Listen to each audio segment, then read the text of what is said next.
a 37.5 kVA generator running at 1000 RPM. This will be driven from a diesel engine flywheel. That the diameter for the flywheel is 56 inches in diameter. You have D1, that is a generator shaft, is 9.5 inches. The center line distance between the two pulleys will be 106 inches horizontal, meaning the center line distance for both pulley will be collinear. Okay? Horizontal siya. Use now a machine wire-lace medium double header belt. Determine the belt width by the alba table. Okay. In the first problem, you will notice that we are being asked also to determine the belt width. But to determine the belt width, we have used now the general belt equation for this one, which is this one. Now, in this particular problem, we are to determine the belt width by using the alba table. Okay. So, ano yung alba table natin? So, pag sinabi natin alba table, it means that we are using the American Leather Belting Association table. And what is that? To determine the belt width, itong ginagamit natin. Okay? So, ang belt width equation o the alba table natin is this one. Horsepower will be horsepower per inch, multiply it by the width, yung C sub M natin, C sub P, at saka yung operating condition or factor. Ito yung tinatawag natin na alba table. Okay? So, alba table actually gives us an idea, more or less, on how to compute or how to determine the belt width, approximate belt width. Okay? Because if you compare the belt width of this with respect to the giant belt equation, there will be certain differences. But depende yan. But kung palagyan natin, gusto kong malaman, kaya kaagad, sabihin natin, kaagad yung belt width, knowing all factors or condition, I can now use also the alba table, which is almost the same. Pareho lang naman sila. Although kung ito medyo mas maiksi ang solution, pero ito naman medyo mahaba lang. Now, kagaya doon sa ASME code, di ba, sa shafting, kailan natin gagamitin ang alba table, kagaya din sa, sa shafting natin, pag sinabing ASME code, gamitin mo yung ASME code. Ito naman, ganun din. Pag sinabi yung alba table, you use the alba table. Pero pag walang sinabi, always go back to the general belt equation. Ganun lang. Okay? Now, so ano ibig sabihin ng bawat isa? So first, this one will be the horsepower of the motor that's driving the system.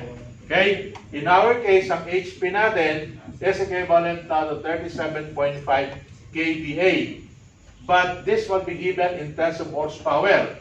So kailangan convert muna natin sa horsepower. So 37.5 kVA, how many kilowatt? Ha? 37 kilowatt. Oh, ano ba? Paano ba natin? kVA yan. Kailangan ko muna kilowatt. Para ma-convert ko sa horsepower. Di ba? HP is the horsepower. So, ano yung 37.5 kVA? How many kilowatts is that? 1,000. Ha? 1,000. Same lang. Diba? This is also same. Equal din siya sa Kasi absolute kilowatt. 37.5 kilowatt. Bakit? Diba? 1 ampere siya eh. Hindi naman sa inyo binigay yung power factor, di ba?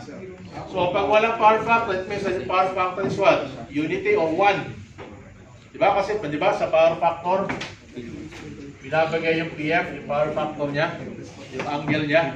Diba? Sa E. So, ibig sabihin, pag wala nang binigay na power factor, equal lang sila. Okay? There's an equivalent. Now, how do they convert this in terms of horsepower? Which is what?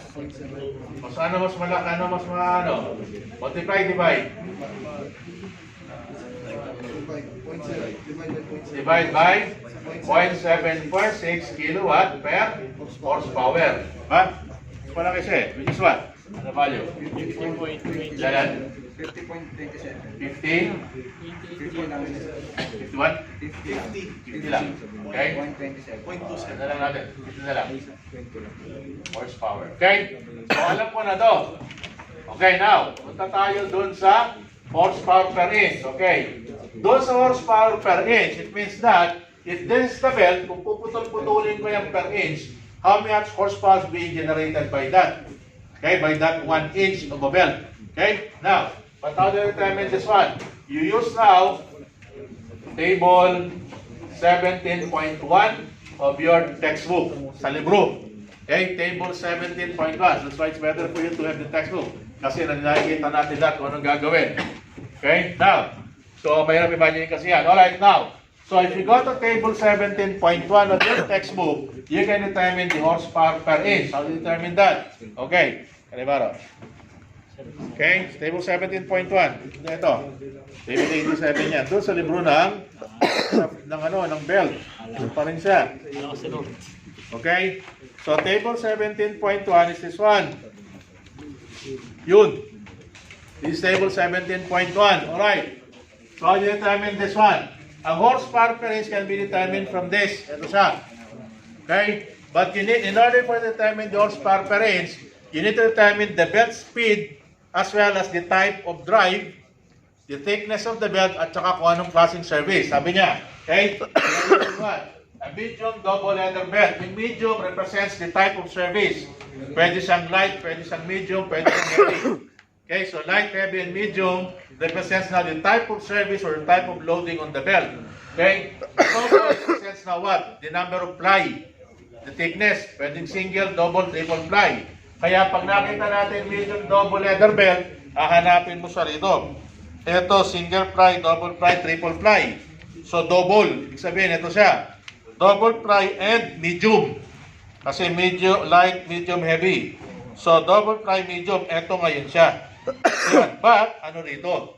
So, kung alam mo yung belt speed and also intersect the belt speed with respect to the medium double ply, you can determine the horsepower per inch. Okay? But, how do I determine that? Again, okay? Pag ganyan, di naman sa binigay. Pag alpha table, usually, base na lang natin ang design natin dun sa smaller pulley or the driving pulley. Okay?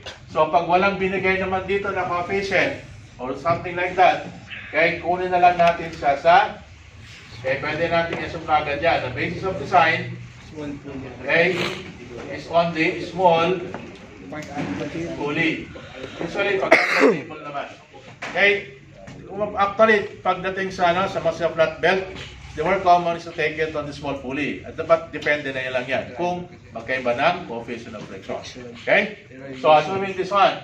So, therefore, ano yung horsepower per inch natin? So, let's complete for the belt speed in terms of foot per minute. Okay? And how do you determine that one? Pi, D1, and 1. So, given na sa atin all over term. Okay? So, alam natin ang diameter. We know the diameter of the small pulley will be equivalent now to 9.5 inches. The RPM is 1,200 revolutions per minute. Divided by 12. This is inch per foot. Parang unit natin ay foot per minute. Okay? This one. 29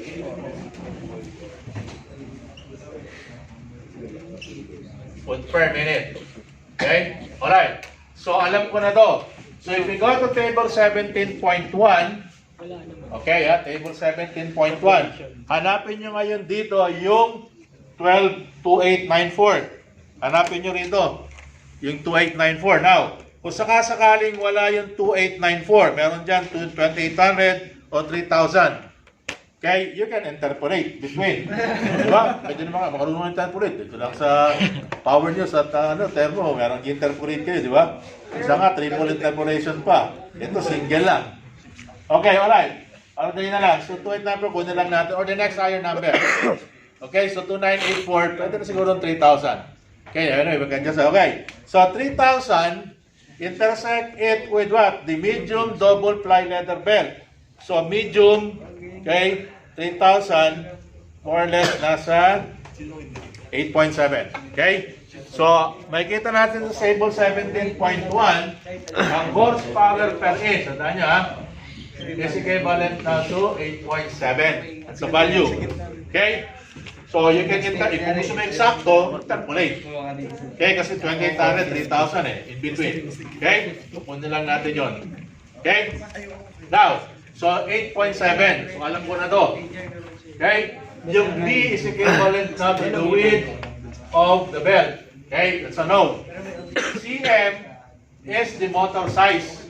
So this can be taken from table 17.2 of your textbook. Okay. So ano yung table 17? Same table. Magkalapit lang yan. Magkadikit lang yan. Yung maliit na table. Okay? Alright.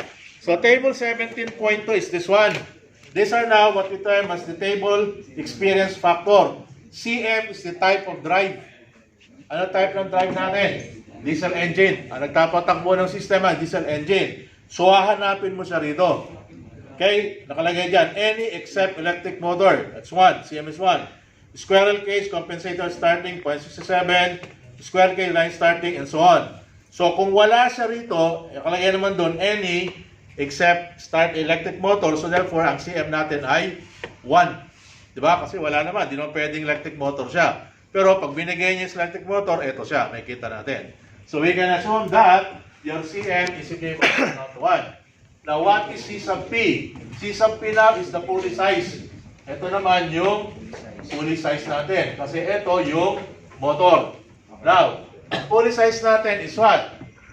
9.5 inches, di ba? So, pulley sizes, CF, CP.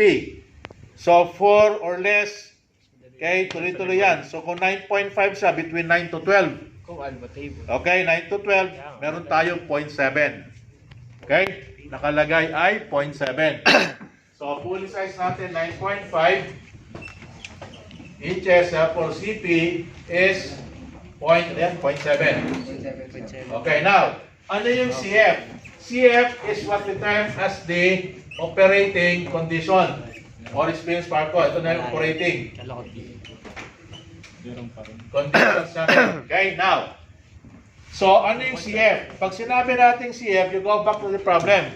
Okay, because there will be certain data that will be used in determining the value for CF. Kalagay doon, oily, wet, or dusty atmosphere.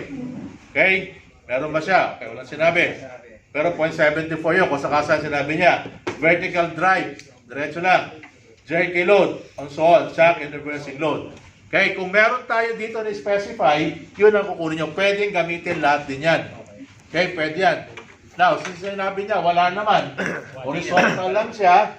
Therefore, kung walang sinabi at hindi may nakuha, pwede natin assume na 1 na lang yan. Okay, you can use 1. If in case sinabi, pero kapalagatin, sinabi ko na jerky load. Yeah, that one. Okay? So, papalitan yan. Pero pag walang sinabi, assume it to be equivalent now to 1. Okay, now, so everything is known, diba? Alam ko na yung horsepower per inch, alam ko yung CF, alam ko yung CP, alam ko yung CF. So from this table, okay? So from diesel engine lang. Alba tables, okay? Yung horsepower, this is 50. Equivalent now to horsepower per inch. This is now 8.7. This is B, unknown. Okay, CM is 1. CP is 9.7. And then CF is 1. Therefore, B will be equivalent now to this one. So 8.7, 1.7, then 1. So therefore, this will be in terms of inches. 8.27. Okay, so meron tayo, the width of the belt is equivalent now to 8.2 inches. So therefore, yan ang width ng belt natin using the Alba table. Okay? So when do you use the Alba table? Pag sinabi ng problem. Pero pag hindi sinabi, you go back to the other one. Kaya hindi pwedeng gamitin yan. Kasi depende sa condition. Okay? So this is how we use for that. That will be table 17.1. Remember the table, ha? Table 17.1 and table 17.2.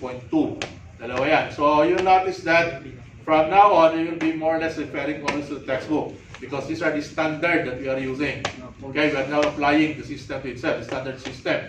Okay, in the design. Okay, unlike before, the material lang yung consider natin. Alright, now, so the next question is using the recommended or recommendation from the test, compute the stress from the gel belt equation. Ang ginamit nga natin dito ay stress using the gel belt equation. Okay, so letter B, stress or S, use the general belt equation.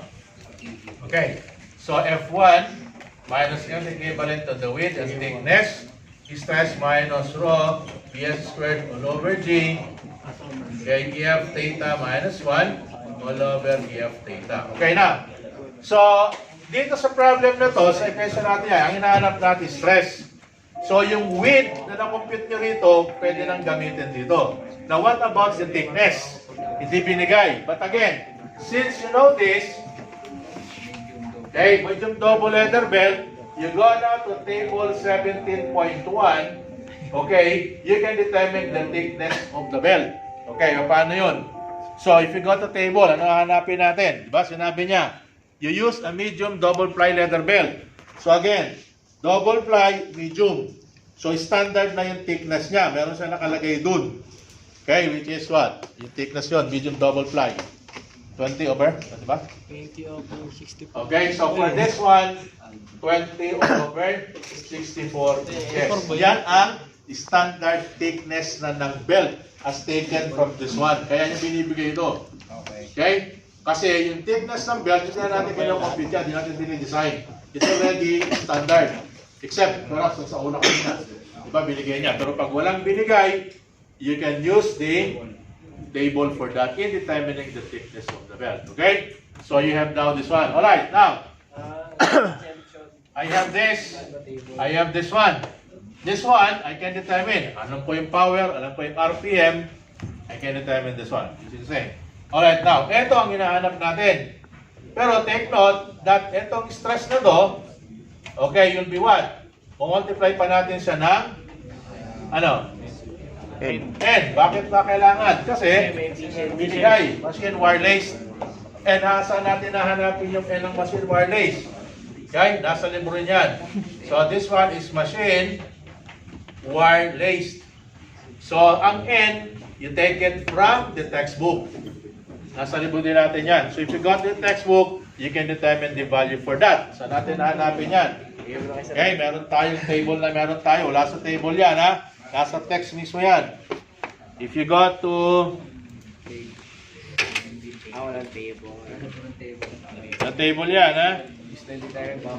So if you go to table of page 446, for a machine wirelessing, N is 0.88. Page 446. Okay, so 0.88. So ito ay 0.88. Okay, taken from text. Page 446 of your textbook. Okay, now, again. Diba pag sir, pag wala sinabi, cementing. Cemented. Sinabi naman yan eh. Wireless. Alright. I go back to this. Alright.